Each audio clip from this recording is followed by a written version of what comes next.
Hello नमस्कार दोस्तों। आशा करते हैं आप सब अच्छे होंगे। और जैसा कि आप लोग से मैंने लास्ट वीडियोज़ में बोला था और कम्युनिटी पोस्ट में मैंने डाला था कि आज शाम को मैं कुछ जॉब से अब्रॉड जॉब से रिलेटेड कुछ इन्फॉर्मेशन दूंगा। कुछ क्वेरीज़ भी आई थी कमेंट में हमारे पास कि कौन कौन अब्रॉड जा सकता है और मोस्टली किस जॉब्स में किस फील्ड में वैकेंसीज हमेशा अवेलेबल रहती हैं, मोस्टली अवेलेबल रहती हैं। तो इसे कह सकते हैं कि ऑल टाइम सेक्टर्स इसमें वैकेंसीज रहती हैं। तो मैं बताना चाहूँगा कि जो पढ़े लिखे हैं वो तो खैर स्पेसिफिक जा ही सकते हैं, उनको कोई दिक्कत, उनका तो खैर जाने का सेक्टर ही अलग होता है। मोस्टली जो कम पढ़े लिखे हैं फिर मीडियम लेवल में हैं, हम उनके ऊपर डिस्कस करेंगे। तो सबसे पहले उनके लिए कि जो एकदम कम पढ़े लिखे हैं तो वो कोई भी स्किल सीख सकते हैं। जैसे मैं कई स्किल्स बता रहा हूँ, लगभग 12-13 स्किल्स मैं बताऊँगा, उसमें से आप कोई भी सीख सकते हैं क्योंकि एज अ अनस्किल्ड जाने में आपको ग्रोथ कम मिलता है।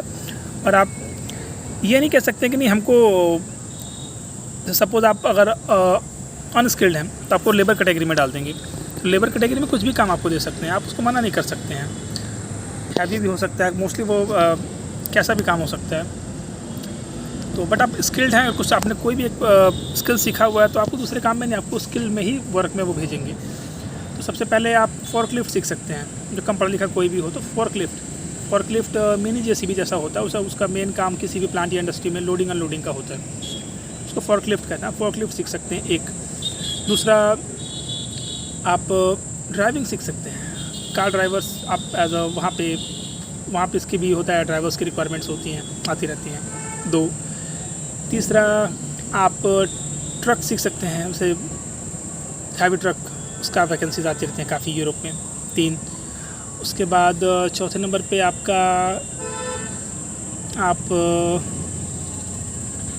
जेसीबी में जा सकते हैं। जेसीबी बहुत रिक्वायरमेंट्स है, जेसीबी अगर किसी को चलाने आता है वो जा सकता है। 4, आप जेसीबी के बाद आप क्रेन में जा सकते हैं। 5, उसके बाद फिर आप बाइक राइडर में जा सकते हैं, डिलीवरी में काफ़ी है, ठीक है, कोई भी इसमें जा सकता है। 6, फिर उसके बाद आप कंस्ट्रक्शन फील्ड की जॉब मैं बता रहा हूँ, स्टील फिक्सर जिसको हम सरिया बांधने वाला कहते हैं, मतलब हमारे अपने लोकल लैंग्वेज में। 7, टाइल में आप जा सकते हैं, टाइल मशीन, अगर आपको टाइल बैठाने का काम आप सीख सकते हैं तो जो कम पढ़ा लिखा हो तो वो जा सकता है। 8, फिर उसके बाद आप वेल्डिंग में जा सकते हैं। इंडस्ट्रीज़ में बहुत सी रिक्वायरमेंट्स होती है, वेल्डिंग में कई तरह की वेल्डिंग होती है, टिग मिग मैक करके से होता है कुछ, तो वो देख सकते हैं, वो सीख सकते हैं आप। 8, उसके बाद आप कारपेंटर हैं, आप बड़े ही हैं तो उसमें जा सकते हैं, काफ़ी काम होता है, ठीक है। 9, फिर उसके बाद आप एज अ प्लम्बर जा सकते हैं। 10, प्लम्बिंग का काम कुछ टाइम को तो आप सीख सकते हैं। आप इंडस्ट्रियल इलेक्ट्रीशियन का काम हो तो उसको सीख सकते हैं। 11, और उसके बाद फिर आप एज अ जनरल हेल्पर में तो आप जा ही सकते हैं। तो हाँ, वो आप उसमें क्या सीखने का है चलो ज़्यादा कुछ, तो मैं आपसे यही बोलूँगा कुछ स्किल सीख के जाएँ, ठीक है। अब रही बात कि सीखने का कैसा यहाँ पे क्या है, तो फॉकलिफ्ट के लिए आप इंडिया में काफ़ी इंस्टीट्यूशंस हैं।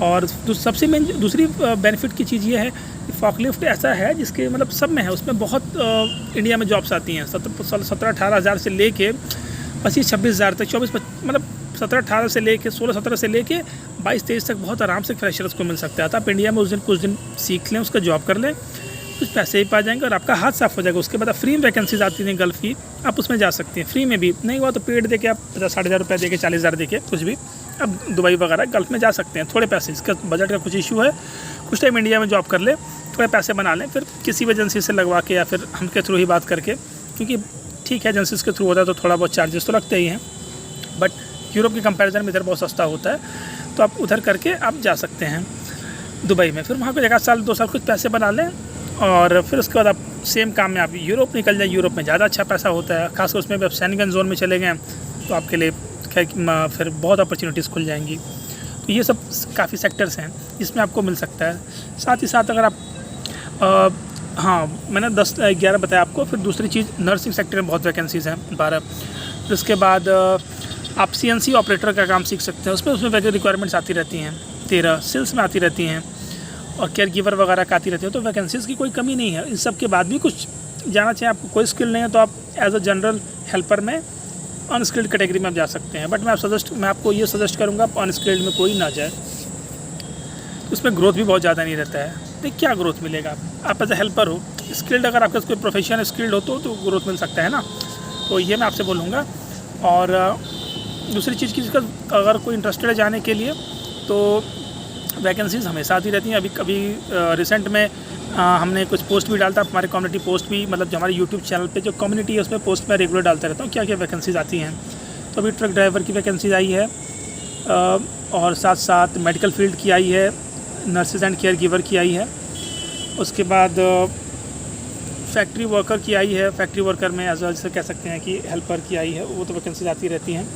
उसके साथ साथ और बाइक राइडर की आई है बल्गेरिया में, और सर्बिया में भी शायद आई है अभी तो। और गल्फ़ में तो खैर हमेशा आती रहती है, गल्फ़ का क्या है, गल्फ़ का तो हमेशा आती रहती हैं।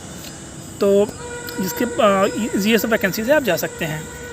और ऐसा कुछ नहीं है कि स्पेशली एक ही सेक्टर में आती है वैकेंसीज, काफ़ी डायनेमिक एरिया है, हर सेक्टर की आती रहती हैं।